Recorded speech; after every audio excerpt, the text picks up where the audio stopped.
Assalamualaikum warahmatullahi wabarakatuh. Halo semuanya, terima kasih telah menonton video ini. Dan pada kesempatan kali ini, saya ingin memenuhi tugas dari mata kuliah Bajakan 2 dengan dosen pengampu Pak Dr. Wirmi Eka Putra, SE MSI CIKNR.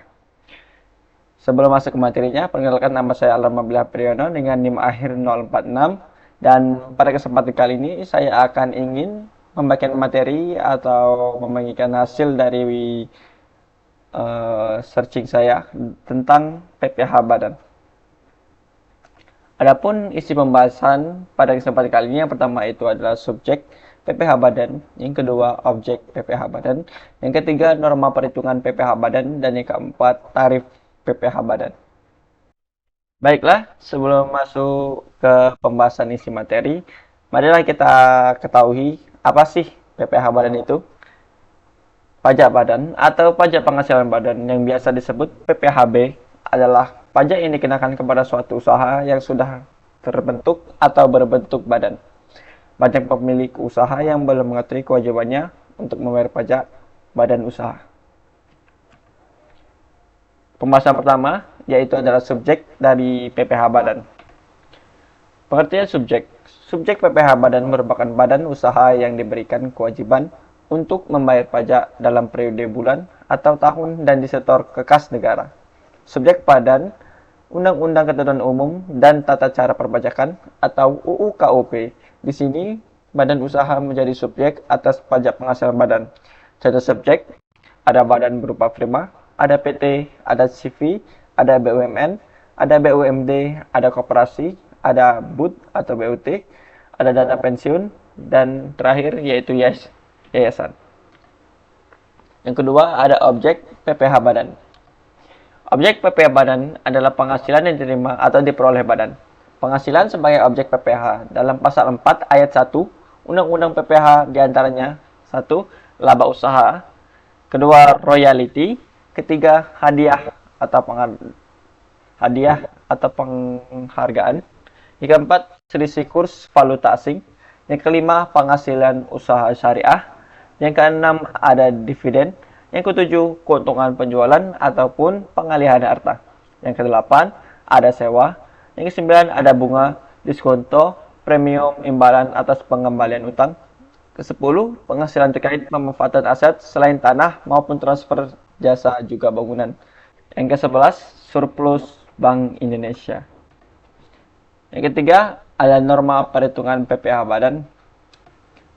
Untuk tujuan perpajakan, pembukuan dengan sel-sel kas dapat diselenggarakan oleh wajib pajak tertentu, yaitu wajib pajak badan yang memiliki peredaran bruto dari usaha tidak melebihi 4.800 juta rupiah dalam 1 tahun pajak.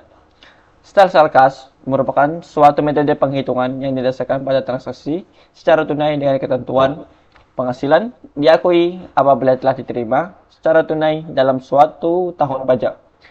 Biaya diakui apabila benar-benar telah dibayar secara tunai dalam suatu atau 1 tahun pajak. Yang keempat, ada tarif dari PPH badan. Mulai tahun 2020 hingga tahun 2021, pemerintah melakukan pengurangan tarif PPH badan menjadi 22% dan akan menjadi 20% di tahun 2022. Dan untuk perseroan terbuka mendapatkan 3% dari tarif tersebut.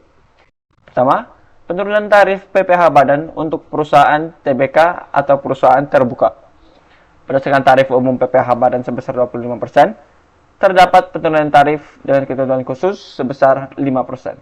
Yang kedua, penurunan tarif PPH badan untuk peredaran bruto tertentu dikenakan tarif sebesar 50% dikali dengan 25%. Sedangkan untuk kena pajak, sisanya dikenakan sebesar 25%. Yang terakhir ada PPH badan turutang yang berbentuk perseroan terbuka.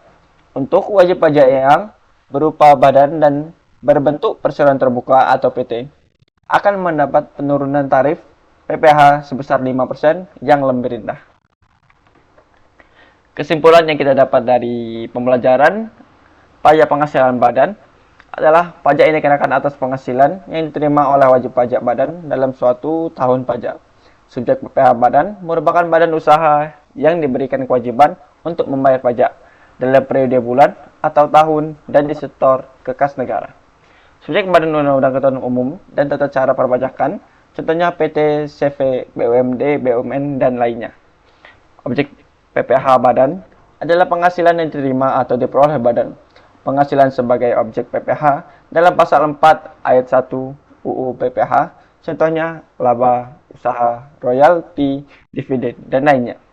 Pembekuan dengan status kas dapat diselenggarakan oleh wajib pajak tertentu, yaitu wajib pajak Badan yang memiliki peredaran bruto dari usaha tidak melebihi 4.800 juta rupiah dalam 1 tahun pajak. Tarif dalam pasal 17 ayat 2A, secara umum wajib pajak Badan Dalam Negeri dan BUT dikenakan sebesar 25%. Terima kasih. Apabila ada kesalahan kata, saya mohon maaf yang sebesar-besarnya. Wabillahi wa taufiq walhidayah. Wassalamualaikum warahmatullahi wabarakatuh. Jangan lupa di like dan subscribe ya.